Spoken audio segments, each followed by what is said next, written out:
के लिए, लेकिन मेरे वर्कर, मेरी खवातीन, मेरी लीडरशिप के ऊपर जो गैर कानूनी FIR, विक्टिमाइजेशन, इंतकामी कार्रवाई के लिए काटी गई हैं, पहले तो मैं अपने सूबे को पैगाम दे रहा हूं निहायत आगी के साथ,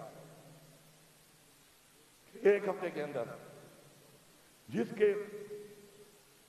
जिसका सबूत नहीं है आपके पास, जिस FIR का, वो FIR खत्म होनी चाहिए, चाहे जिस वर्कर के खिलाफ है, चाहे किसी के खिलाफ है।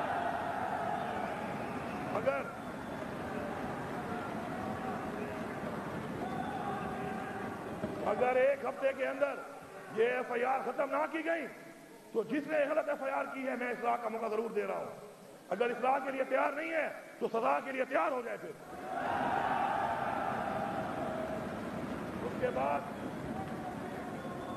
उसके बाद मैं ये डिमांड करता हूं, हमारे लीडर इमरान खान ने डिमांड की है कि आप 9 मई की जुडिशियल इंक्वायरी कराएं।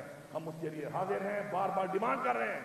चीफ जस्टिस सुप्रीम कोर्ट से हम मुतालबा कर रहे हैं कि आप बनाएं और ये देखें कि उसका बेनिफिशियरी कौन है, 9 मई से फायदा किसको हुआ है।